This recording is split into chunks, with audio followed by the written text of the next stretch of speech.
ruling that it is illegal not to reach the 30%. For the lawyers in the House, you must have seen a judgment recently where the Katiba Institute had taken some counties to court, and it is an offense not to get to the 30% because then you are killing devolution.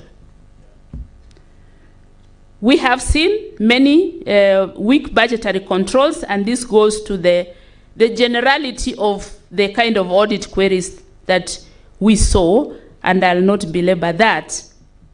We have also seen wasteful expenditure. I have been covering this in my reports. You have seen huge delegations, unwarranted durations, and discrepancies between the amounts in the IPPD reports and the requisitions. All these defying rules and laws that are already set up.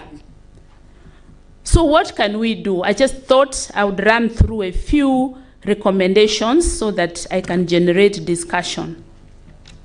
One is my ask to support me to amend the C.O.B. Act and the C.O.B. regulations. Honorable Senators, you know that my regulations are still outstanding from the time they were annulled. I have no budget currently to carry out public participation to enable me bring the regulations back for approval. That is still a big problem. We have a system called the C.O.B that is meant to integrate county budgets with their reports, which would help me very much in hastening the issuance of reports. Again, this one is unfunded and it is a big problem. I have suffered budget cuts, and I can tell you here without any fear of contradiction that I have such a small budget that I cannot even afford to travel myself, leave alone my staff. I'm completely starved of funds. So the budget cuts, much as we would like to be economical, mine has been cut to the limit. Late submission of financial reports from the counties is already a symptom that something wrong is happening. That is when they start altering the figures. They give me different figures from the one they give the Auditor General. We have delays in uploading budgets.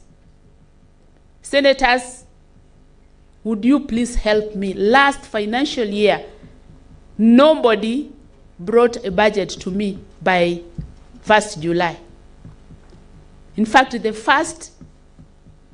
first budget I got was, I think, on the 18th of July. That means that every county broke the law because those budgets are supposed to be in place. And we went all the way. I received some budgets in October. That was after the first quarter. So really, if we are providing oversight, these are some of the quick wins that we would try to handle so that the problems that later come as queries can be nipped in the bud. So I have a number of asks, again, areas where we could collaborate, but I think, having made my comments, I would like now from the floor suggestions on how we can work together to solve these menaces, because it will be a win-win for all of us in this room. I want to finish with a small story that I saw recently.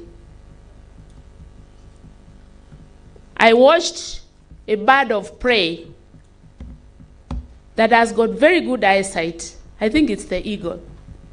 And the eagle can see from far away where the animal that it wants to eat is.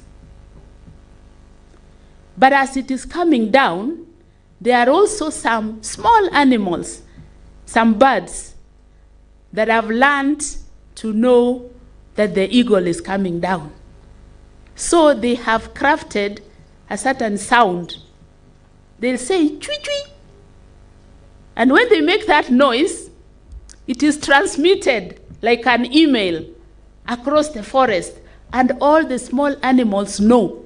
If they hear that sound, they all duck and hide. But if there is any small animal that hears that noise and doesn't move, what do you think happens to it? It is eaten. Do we want to be eaten, or would we rather hear the sound? The reports are there. My sister, the Auditor General, has exposed these things. Are we listening to that sound? If we are listening to the sound, can we do something about it? Ladies and gentlemen, honorable members, thank you. I submit.